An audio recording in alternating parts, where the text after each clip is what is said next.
ജീസസിനെ പക്ഷേ സഭയിൽ നിന്ന് പുറത്താക്കാൻ പറ്റില്ലല്ലോ അല്ലേ? ജീസസിനെ പുറത്താക്കിയില്ലെങ്കിൽ ജീസസിന് ഓശാന പാടിയവർ തന്നെയാണ് തൂക്കിക്കൊന്നത്. അത് ഇപ്പോഴും നടന്നുകൊണ്ടിരിക്കുന്ന അത് എല്ലാ കാലത്തും നടക്കും. ഞങ്ങളുടെ പ്രസ്ഥാനത്തിലും അത് നടന്നുകൊണ്ടിരിക്കുകയാണ്. ഞങ്ങളുടെ തന്നെ സംഘടന എന്നെ കേരളത്തിൽ ഇനി പ്രവർത്തിക്കില്ല എന്ന് പ്രവർത്തിച്ചിരിക്കുകയാണ്. എന്താ കാരണം? ഞാൻ ആവശ്യമില്ലാതെ എല്ലാത്തിനും പോയി ഇടപെടുന്നു, അതുകൊണ്ട് വേണ്ടാന്ന് പറഞ്ഞിരിക്കും. അപ്പം ഒരു അച്ചടക്കത്തിൻ്റെയും മനസ്സിൽ തള്ളി വരുന്നത് പറയും പ്രവർത്തിക്കും, ഏത് അച്ചടക്കത്തിനും വിധേയമാവില്ല എന്നുള്ളൊരു നിലപാടാണോ? ഞാൻ അങ്ങനെയൊന്നുമില്ല. സംഘടനയ്ക്ക് വിധേയമായി നിൽക്കണം. സംഘടനയ്ക്ക് വിധേയമായി നിൽക്കുമ്പോൾ തന്നെ സംഘടനയ്ക്കകത്ത് ദൂഷ്യങ്ങളുണ്ടായാൽ അതിനെയും ചോദ്യം ചെയ്യണം. അവിടെയാണ് പ്രശ്നം വരുന്നത്.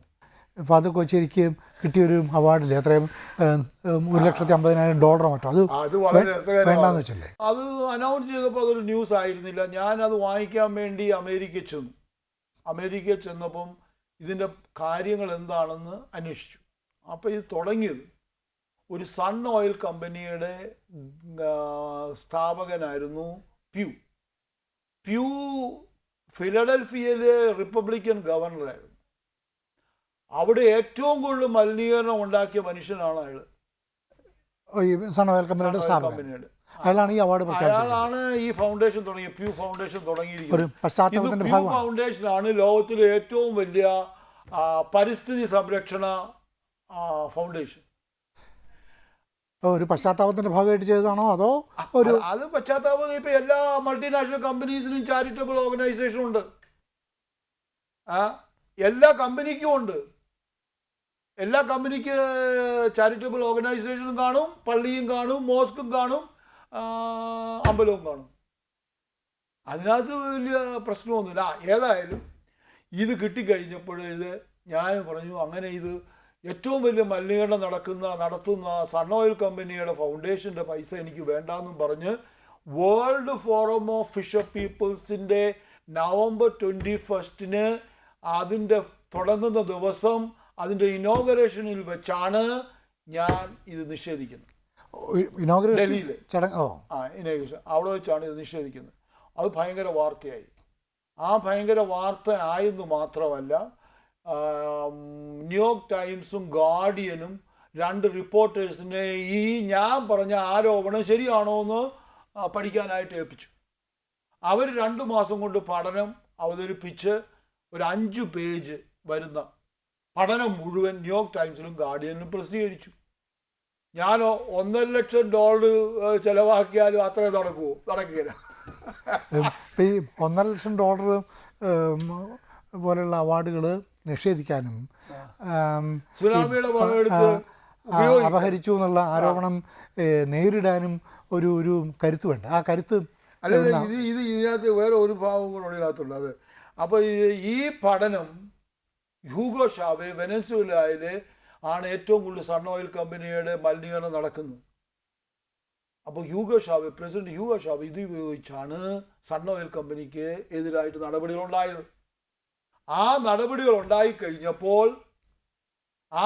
ഉണ്ടായിക്കഴിഞ്ഞപ്പോൾ അമേരിക്കയ്ക്കും മൾട്ടിനാഷണൽ കമ്പനിക്കും ഒക്കെ തലവേദനയായിട്ടാണ് അദ്ദേഹത്തെ ഒരു അതായത് പട്ടാള കൂയിലൂടെ മാറ്റി 2001 ഏപ്രിൽ 10.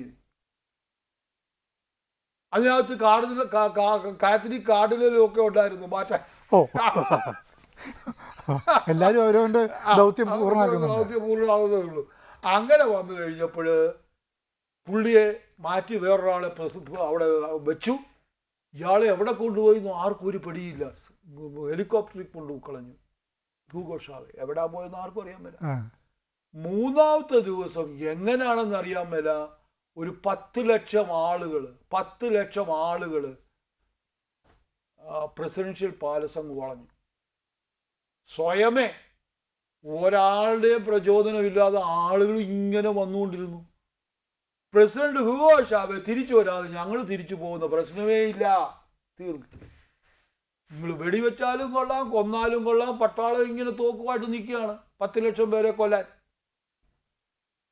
3ാമത്തെ ദിവസം ഈ വളയന് 3ാമത്തെ ദിവസം ഹ്യൂഗോ ഷാവെ തിരിച്ചു വന്നു.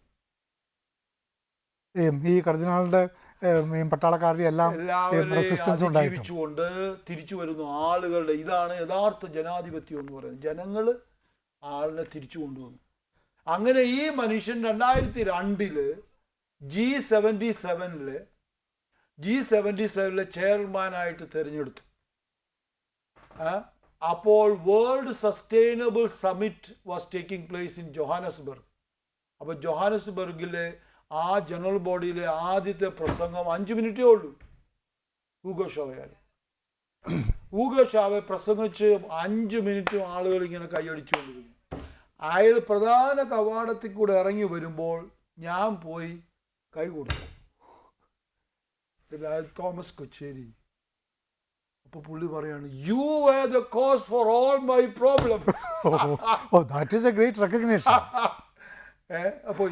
അപ്പൊ ഒരു ഡിനായലിലൂടെ എന്തുമാത്രം നേട്ടം ഉണ്ടാക്കി എന്നുള്ളതിന് ഉദാഹരണമാണ്.